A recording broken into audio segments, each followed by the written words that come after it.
Saludos, mi nombre es Simón Bolívar Cepeda y yo le hablaré sobre lo que son los sistemas estructurales. Yo soy integrante del grupo de los montacargas y aquí podemos ver los demás integrantes del grupo. Entonces, los sistemas estructurales es un ensamblaje o la unión de elementos independientes que se unen para conformar un elemento en sí, con la finalidad de que este elemento pueda soportar las edificaciones o las cargas que son transmitidas a esta y transmitir esas cargas hasta el suelo, para así solucionar problemas de ingeniería.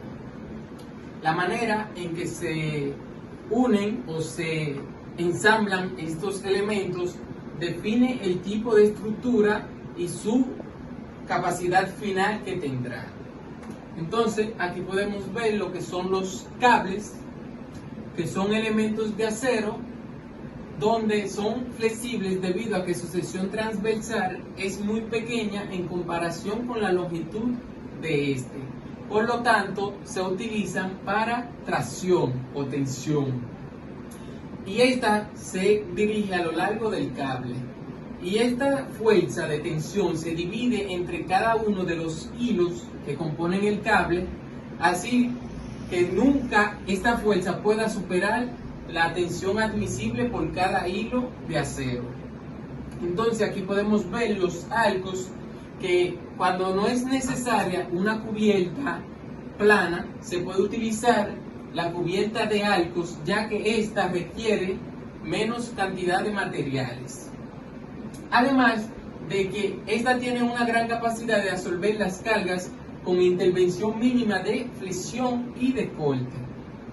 Entonces, aquí podemos ver lo que son las cerchas, que también se le llama armaduras, que son el tipo de estructura principalmente empleada en la ingeniería y están compuestas de elementos o barras que se unen entre nodos, y estas normalmente soportan fuerzas a tensión y a compresión, donde la fuerza de flexión que ocurre en esta es muy mínima.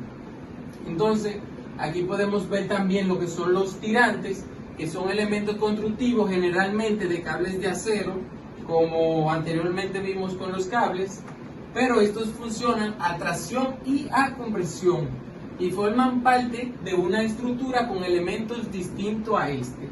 Por ejemplo, estas se pueden utilizar en los puentes atirantados, que aquí podemos ver que los tirantes unen el tablero del puente con la torre del puente.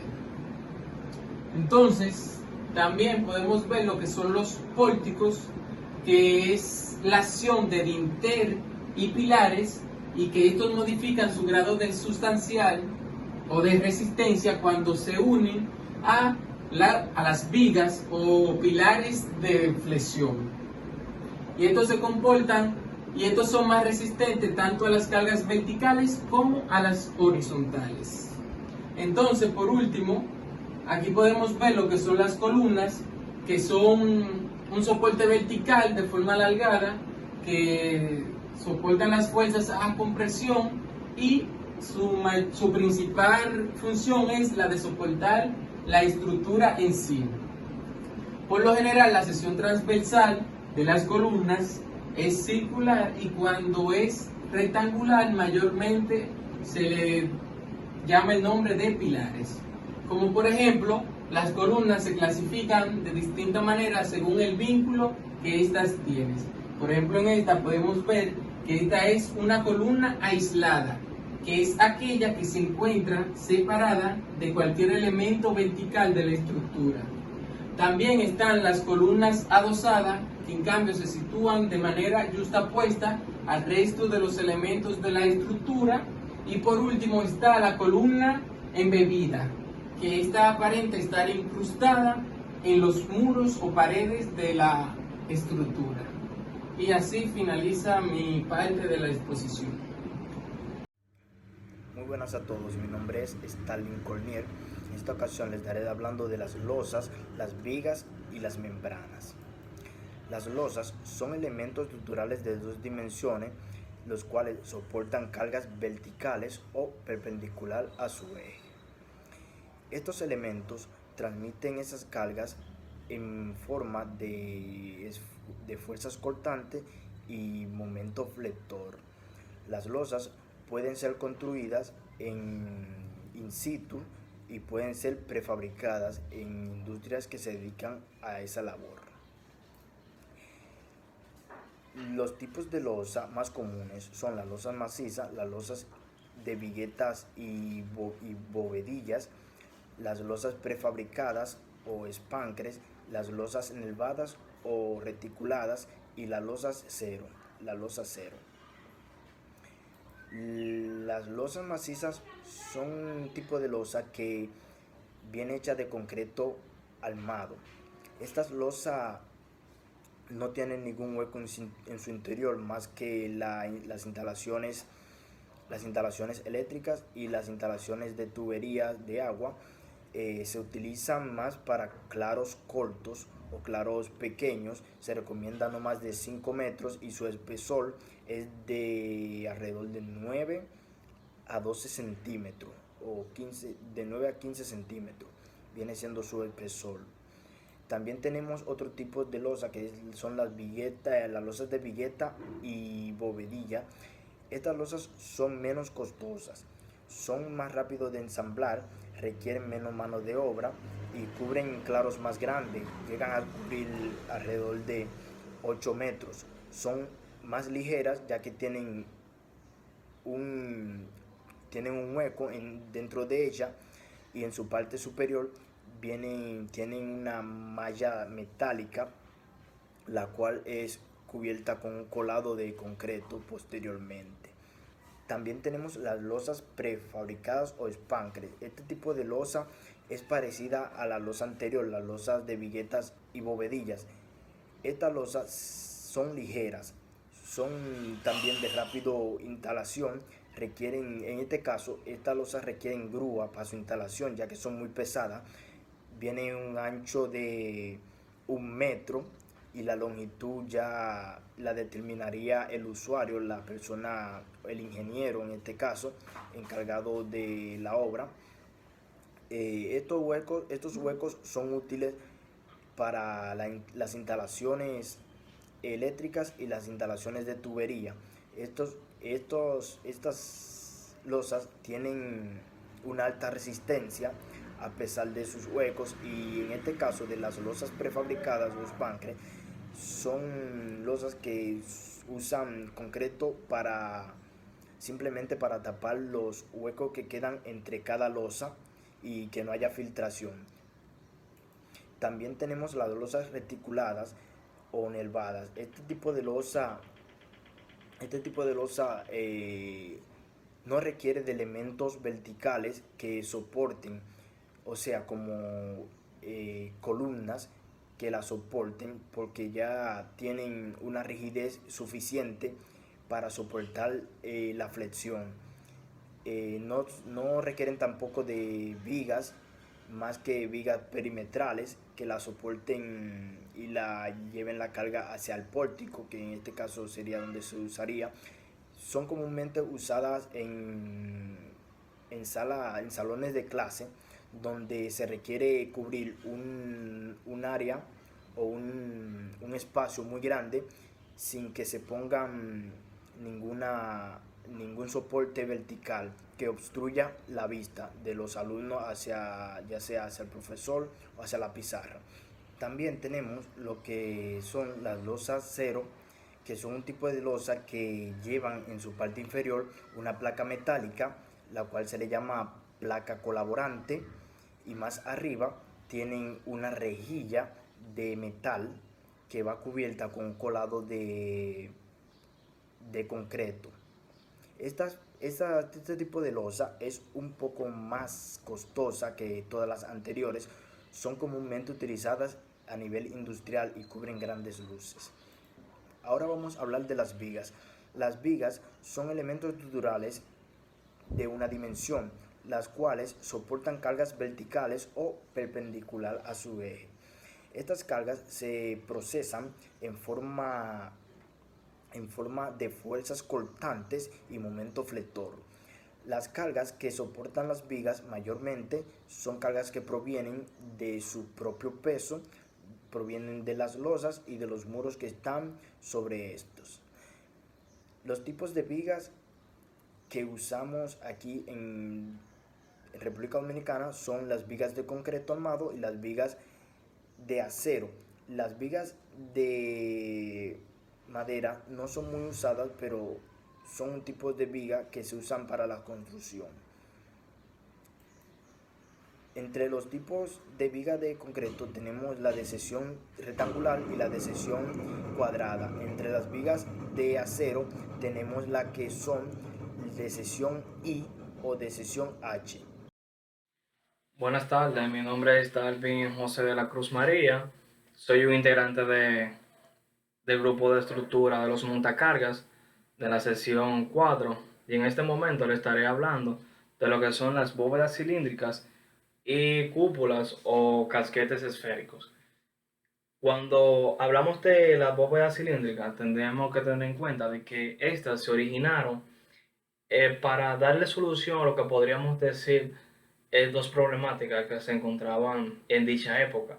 Unas de ellas fueron para cuando comenzaron a preocuparse por cobijar las superficies estructurales eh, y que puedan soportar las cargas que generaba el clima de forma externa en la estructura. Y la siguiente fue cuando los ingenieros y arquitectos iniciaron eh, a brindar sus ideales o a expresar sus ideales a través de lo que son las estructuras. La primera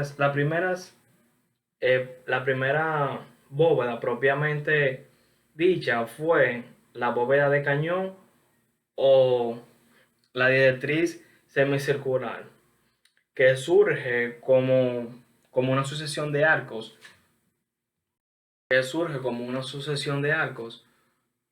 uno colocado uno al lado del otro y que apoyado sobre el lado mayor a cubrir así. De esta forma pueden llegar a reducir una mayor iluminación dentro. Las bóvedas, las bóvedas trabajan tensionalmente como un arco sometido a la compresión y a la flexión a lo largo de todo su trazado. También, también podemos decir que las láminas, podemos también tomar en cuenta lo que son las láminas cilíndricas, que si en lugar de plantear los apoyos sobre el lado mayor, se sitúa sobre los testeros, o tenemos lo que son una lámina cilíndrica, cuyo mecanismo resistente al ser son diferentes a lo de una bóveda de cañón, independientemente de que tengan cierta similitud. En cualquier directriz que se genere, en cualquier directriz que sea, se generan cargas verticales y empujes horizontales. También podemos decir que esto pueden lograr que su peso propio pueda centrarse y hacer que pueda mantenerse como un conjunto en equilibrio. Actualmente los análisis de carga de láminas pueden realizarse a través de lo que son el método de los elementos finitos, y también podemos utilizar también lo que son algún tipo de programa para llevar a cabo dichos análisis y tener un valor preciso de lo que son las cargas en cada elemento. Ahora vamos a hablar de lo que son las cúpulas o casquetes esféricos. Se puede decir que el uso de cúpulas eh, se origina en lo que es la civilización mecánica, y un claro ejemplo de dichas cúpulas o casquetes esféricos son la, el Panteón de Roma, que lo podemos visualizar en lo que es la diapositiva. Y dicho panteón y dicha foto que podemos visualizar está entre el año 120 y 124 después de Cristo. El sistema clásico de cálculo de cúpulas se basan en unas reglas de diseño y dimensionamiento. Funcionalmente se puede decir que hay dos tipos de cálculos, como son el dimensionamiento mediante la construcción de gráficos y el dimensionamiento mediante la fórmula de racionales. Freyseire fue quien relacionó los empujes de las bóvedas de cañón, diciendo que el empuje de la primera bóveda sería la mitad de la segunda, que también podemos discutir cierta afirmación analíticamente, teniendo que en ausencia del marco de tracciones. El arquitecto italiano Fontana fue quien propuso una construcción gráfica para las cúpulas de gran difusión. También para tener lo que es un claro definición de lo que son las cúpulas. Podemos decir que las cúpulas es una estructura de tipo autosoportable que permite salvar una gran iluminación para de esta forma ahorrando lo que es la energía. Muchas gracias por su atención. Espero que pasen un feliz día. Saludos, mi nombre es Manuel Leonel Mesón Lendoff y voy a hablar acerca de los entramados reticulares y sinclásticas. Entramado. Este sistema consiste en arcos oblicuos intersecados, dispuestos para formar un patrón de diamante, cuya construcción mediante elementos cortos entramados unidos en ángulos menores a 90 grados forman un tejido. Pueden tener la forma cilíndrica o de cúpula. Material de fabricación. El material más popular para la construcción de estructuras de entramado es la madera, ampliamente usada en bóvedas y cúpulas durante las décadas de los años 40 y 50. Fue de uso práctico por el bajo costo de la madera y la labor de ensamblaje. Sinclásticas o de revolución.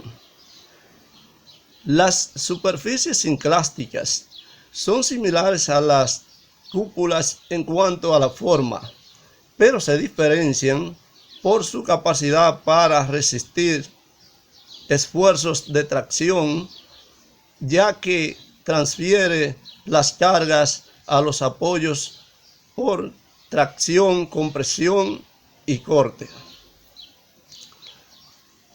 Pueden ser positivas y negativas.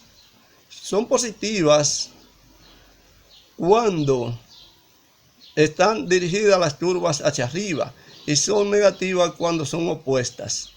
Superficies de revolución. Los domos elípticos son relativamente más planos en la parte superior que en la inferior. Actúan la tendencia al pandeo hacia arriba en la región más baja y por consiguiente dependen aún más de la tensión de los aros por la estabilidad. En los domos altos, la resistencia de los aros a la tensión del cascarón por sí mismo normalmente es suficiente, pero en los domos de poca altura es común crear un anillo de tensión incrementando el espesor de su base. Diferencia del comportamiento de una cúpula de pequeña altura y gran altura. Una cúpula se comporta de forma adecuada si desarrolla tensiones de membrana en casi todos sus puntos. Debe satisfacer las siguientes condiciones. Primero, La cúpula debe ser delgada. Segundo, debe tener curvatura adecuada. Tercero, debe tener apoyo adecuado. Elementos de cúpulas circulares. En los domos altos no es necesario colocar un anillo alrededor de la base, porque la fuerza de tracción en la dirección del arco puede ser resistida por el espesor del domo, mientras que en los domos bajos se debe colocar en la base un anillo más rígido que incrementa el espesor y puede colocarse directamente sobre la fundación, sobre un muro de carga o sobre columnas. Materiales de fabricación. El material más empleado es el concreto armado, pero se realizan también en acero y madera. Cascarones desarrollables o traslación. Estos son curvas en una sola dirección, positiva o negativa, y generadas por exclusión en una línea curva a lo largo de una trayectoria recta. Comportamiento de los cascarones desarrollables o traslación. Los cascarones de cañón largo se comportan como vigas largas en la dirección longitudinal. Esto da como resultado que los esfuerzos en el cascarón se parezcan a los esfuerzos de flexión en una viga, cuya parte superior está en compresión a lo largo de toda su longitud, mientras que la parte inferior está en tracción, proporcionando la resistencia necesaria para el cortante horizontal y vertical inherente al comportamiento de flexión. Los cascarones desarrollables de cañón corto están típicamente apoyados en las esquinas y se soportan en una de dos formas. La primera es cuando cada extremo se rigidiza para mantener la forma de un arco, con el cascarón actuando como losas. La segunda forma es cuando cada borde longitudinal inferior es rigidizado con el fin de darle forma de una viga con el cascarón, comportándose como una serie de arcos adyacentes que salvan un claro entre las vigas laterales. Esto da como resultado que los esfuerzos en el cascarón se parezcan a los esfuerzos de flexión en una viga, donde la parte superior está en compresión a lo largo de toda su longitud, mientras que la parte inferior está en tracción, proporcionando la resistencia necesaria para el cortante horizontal y vertical inherente al comportamiento de flexión. Elementos de los cascarones desarrollables o traslación. Es necesario restringir los extremos del cascarón con el fin de mantener su forma para condiciones de cargas no funiculares.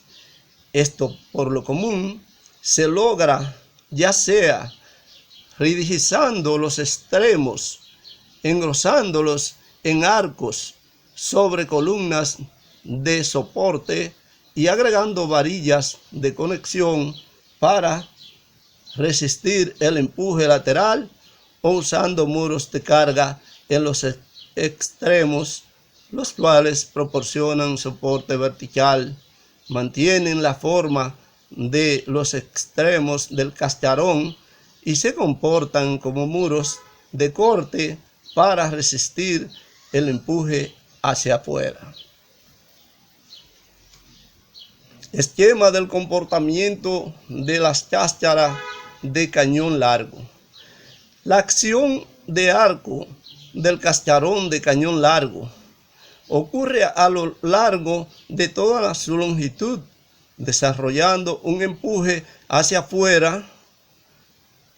Cuando el cascarón se repite en una configuración entre ejes múltiples, los empujes hacia afuera de los cascarones adyacentes se equilibran entre sí y solo los extremos libres del primero y del último cascarón necesitan resistir el empuje. La acción de diafragma del cascarón actúa como una viga delgada que transfiere el empuje a los soportes de los extremos. El atiesador actúa como un patín de una viga que agrega la resistencia lateral necesaria para prevenir que el borde del cascarón se pandee. Es cuanto lo referido al tema. Muchas gracias por su atención. Buenas tardes, mi nombre es Mario Mojica y estaré compartiendo con ustedes los cascarones de tipo desarrolladores y los asinclásticos. Los cascarones desarrolladores, como su nombre lo dice, son aquellas curvas que actúan en una sola dirección, ya sea positiva o negativa, de tal manera que son el producto de una intrusión de una curva sobre una línea horizontal. ¿Cuáles son las formas más comunes de encontrar cascarones de tipo desarrolladores? Bueno, tenemos lo que son las formas semicircunferencias, los elipsoides y los paraboloides. Estas cáscaras son menos rígidas y menos resistentes que las cáscaras sinclásticas. Los cascarones desarrolladores se comportan de una o dos formas distintas. Primero, cuando son de cañón corto, pueden actuar a todo lo largo de la luz, comportándose como losas cuando son sujetadas de manera rígida por los extremos. Otra forma es sujetándolo de manera rígida por los bordes para que se comporten como si fueran vigas. A fin de mantener las condiciones de cargas no funiculares, es necesario restringir los extremos de los cascarones. En esta parte nuestro compañero tuvo un inconveniente ya que no podía grabar en el dispositivo que estaba y como dejamos para último el trabajo, como suele suceder en la mayoría de los casos, pues no pudimos terminar esta parte a tiempo.